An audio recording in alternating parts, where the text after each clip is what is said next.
Assalamu alaikum wa rahmatullahi wa barakatuh, and welcome to the Campus Dialogues, a Muslim Views production in affiliation with MuslimFin. MuslimFin, your roadmap to Islamic banking and finance. I'm your host Ali Saleh, and this evening we have an exciting new episode for you.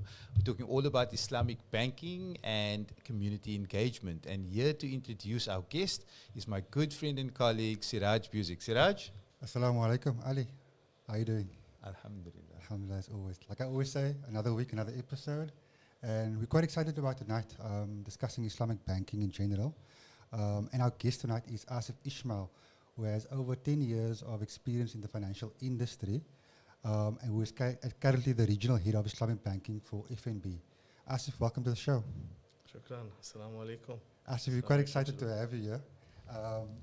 Look, I always try to ask, what has been your journey into Islamic banking and finance?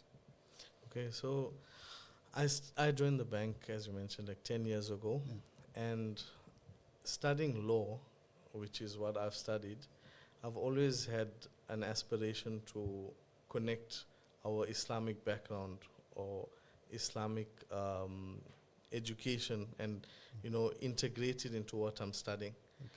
So as I was studying, example, law of inheritance and then your banking law in my studying, I always had an interest in Islamic banking and how that would fit in and how we could do that today using the knowledge that I have. So when I joined the bank, always also had the aspiration to be in Islamic banking so I can have a better knowledge in that and, apply myself with the sharia-compliant solutions that we offer. Okay, that's awesome. Asif, Islamic banking. What is Islamic banking? Why is there Islamic banking? What is the importance of Islamic banking? I think by now our community has heard about Islamic banking. It's been around for a bit, but if you can maybe just give us a minute of understanding what Islamic banking is. So Islamic banking is an alternative or credible alternative to our mainstream or conventional banking. Okay. And Islamic banking is banking with the adherence to our Islamic faith, our scriptures, as well as practices in the time of our Holy Prophet, peace be upon him, with no or without any particular jurisdiction. There are certain elements of conventional banking that they don't ascribe to. Example, the utilization of interest. Yeah. So obviously that renders any of our products non-compliant. On the Islamic banking, on the other hand, does consider other practices as well. So, example, we don't take part in any elements of gambling. Okay. All right, and then the underlying structures of our products, which would deem it either halal or haram, which is acceptable or not acceptable to a Muslim. And then there's many factors that actually need to be considered in the construct of Islamic banking, and that's obviously premised on Sharia, which is our Islamic law. So we have various products that are available to us, Sharia in Sharia, and we use that obviously in contracting with our clients. So if you look at the main difference with conventional banking and Islamic banking, it's the underlying structures that we use that set us apart from conventional banking.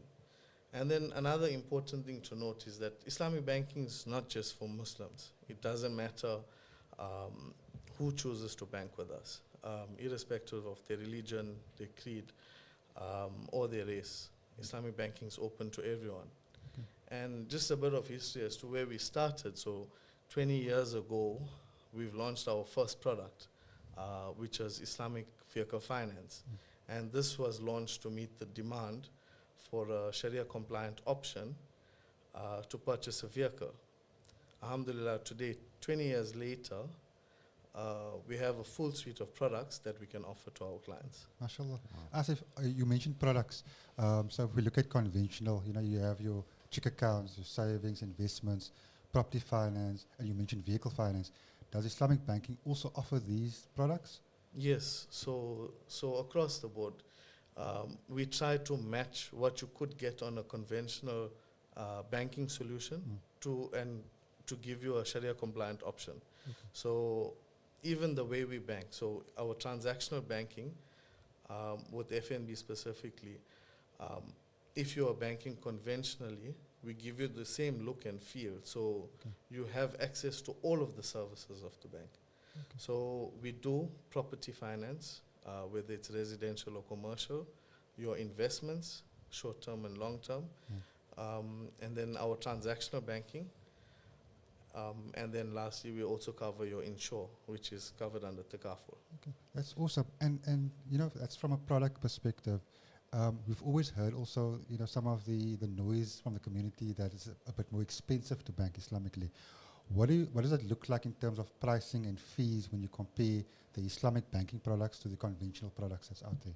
Okay, so as I mentioned earlier, you know, we try to give you the same look and feel of the conventional products. So our products are market related and not necessarily more expensive than a conventional product. Okay, that's awesome. No, that's great, and I can tell that you have a passion for this topic, Asif, and the fact that you studied law and you carried that over into, you know, something that you were interested in, and now you're doing this as your career. So alhamdulillah, that's fantastic.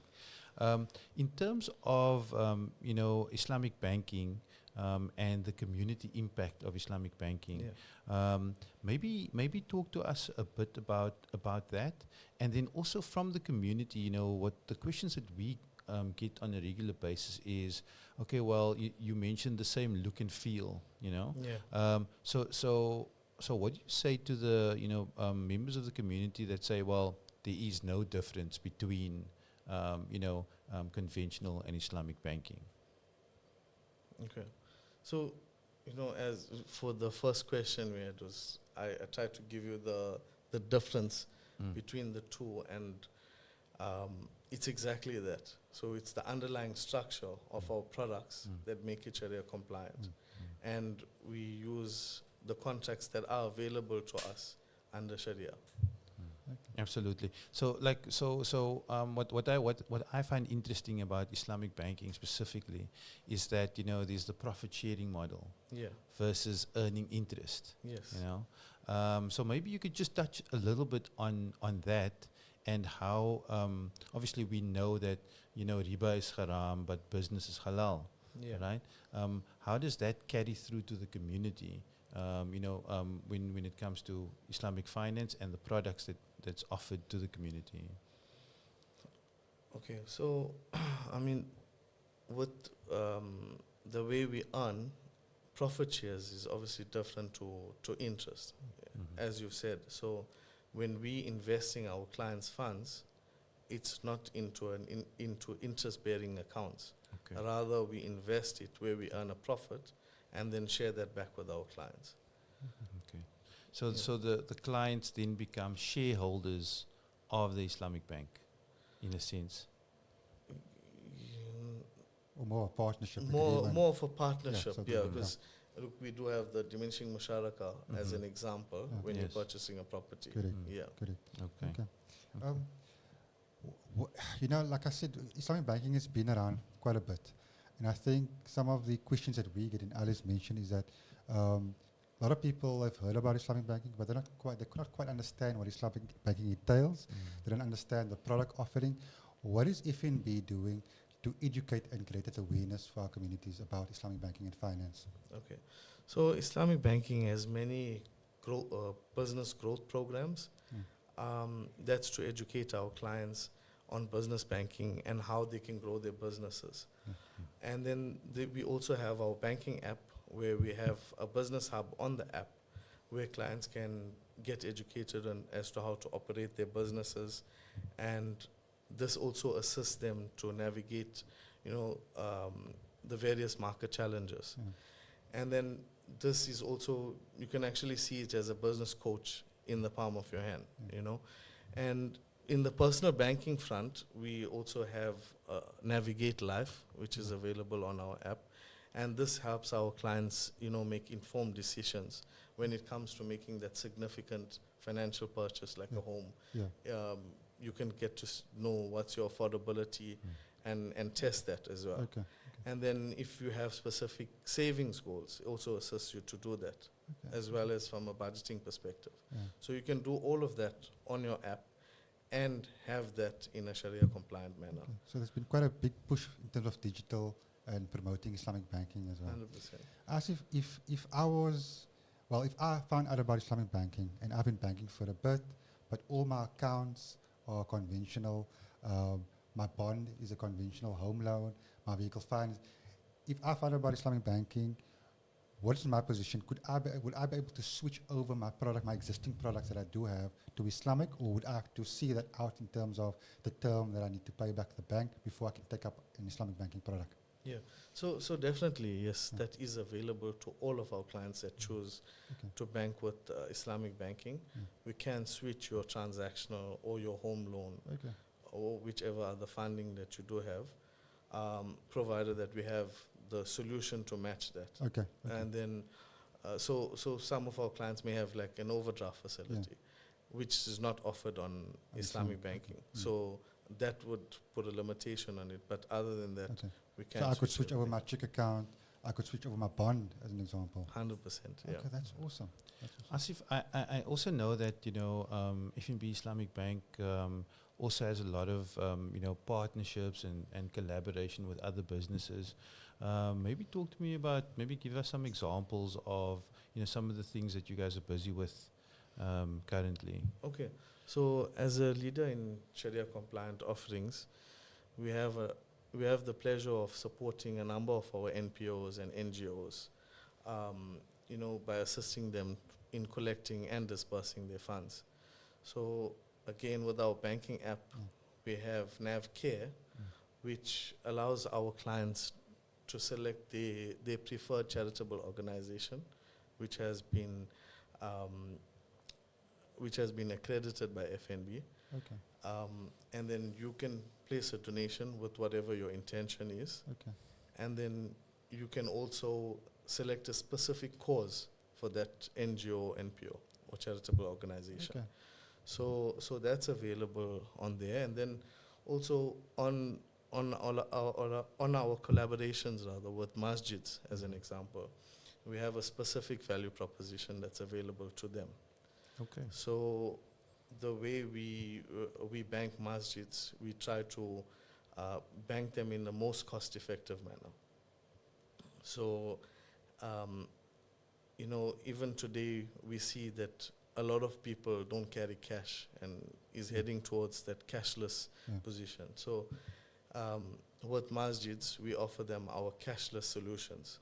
So whether it's an integrated online payment portal, or you're looking at the QR code, which we offer to our masjids, and then, the merchant services, where you can tap your card or your watch or your phone when the masjids are doing the collections. Yes, yes, absolutely. We see that all the time. Every Juma, I end up tapping. I think in the past, what we saw was masjid has always been a cash type of organization where they would collect from the community. So whether it be on a Jum'ah or on our big nights, in Ramadan or throughout the year.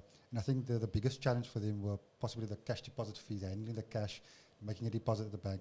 So does the masjid offering, look at those type of things in terms of the offering? Yes. So like I said, we do definitely offer a specific value proposition to masjids, and we try to maximize as best as possible, offering them reduced or reduced pricing, absolutely. So Asif, there is a reduced pricing, and then also what we can offer them in terms of investments. And then to maximize funds that they're collecting in. And by the way, as you've seen in the Jummah, that's definitely significantly increased collections with the masjids. being on a digital platform. Yeah, absolutely, because it's the convenience of it.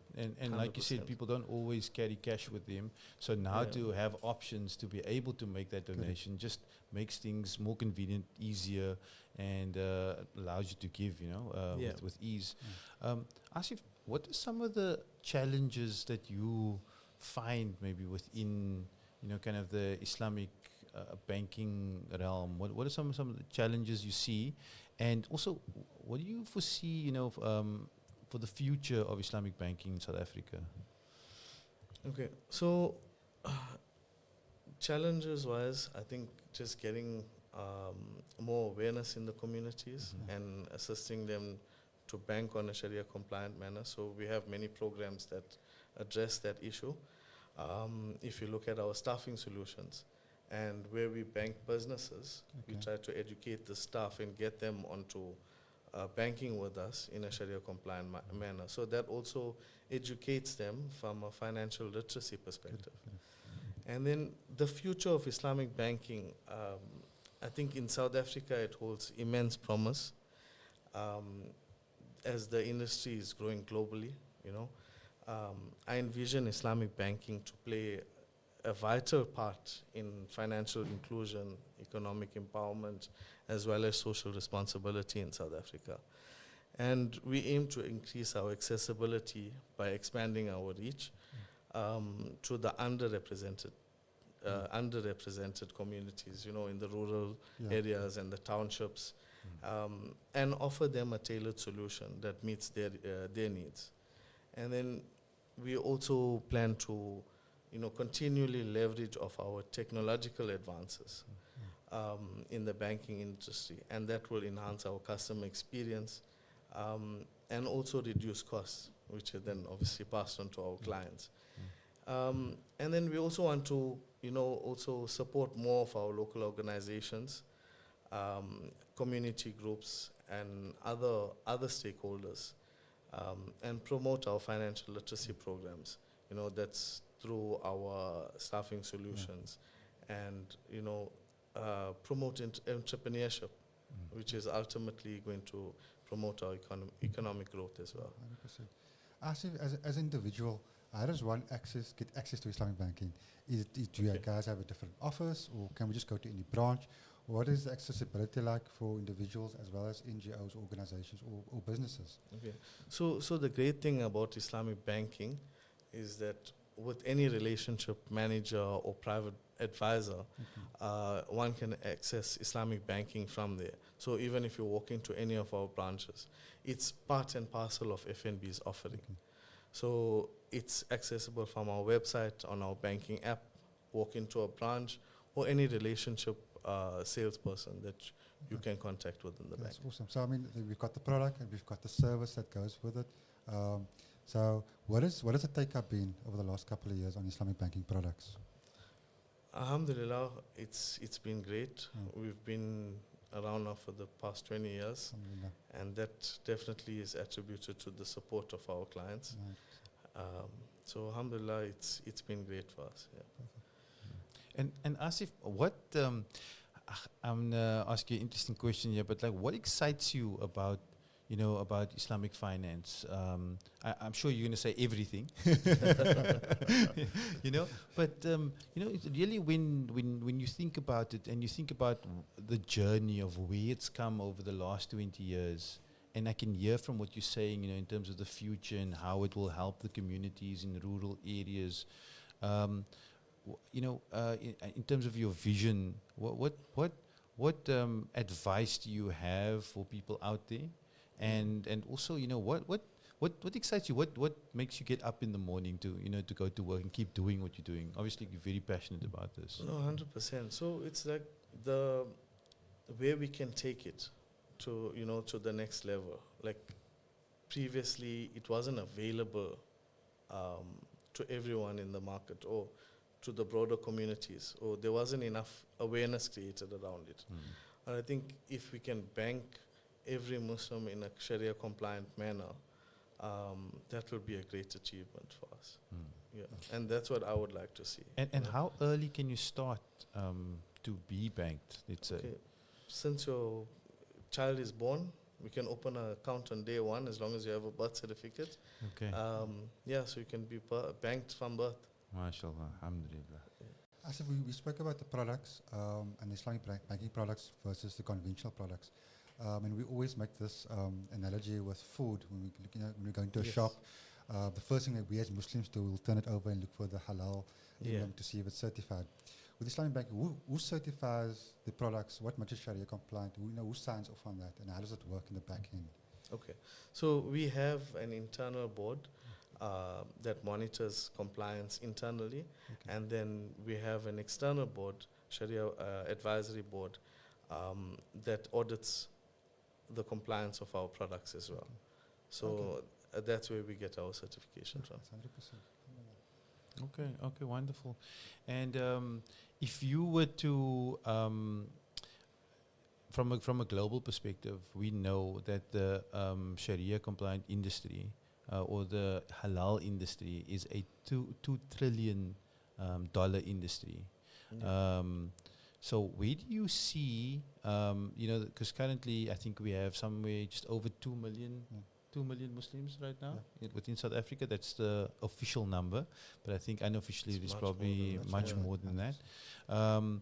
If, let's say, we were to have all of our Muslims or the Muslim community really start taking up, these products, do you think that will create more competition within the industry? And also, do you feel like that will then allow for more products to be developed within the industry? So, okay. So definitely, I mean, if there's more product, more take up, and then we regularly scan the market and do customer assessments to ensure that we're taking care of their needs, that will give us the information required to create more products where there is a requirement on it. So I think it will just add on to the advancement of Islamic banking in the country. Okay. So then obviously the more people start looking into Islamic finance, start utilizing the products, the more competitive it becomes, and then also the better products actually become overall. So I think that's really the message that we're trying to get out to the community. And if you were to have some parting words for our audience, any advice there, Asif? Yeah, so we're happy to assist you with any of your Sharia-compliant Islamic banking product requirements. And give us a shot and we'll definitely be able to assist you. If you can give me the opportunity, I'd like to thank all of our clients on behalf of our CEO, Aman Mohammed, and the rest of the Islamic banking team. I'd like to thank all of our clients for their continued support as we celebrate our 20-year anniversary.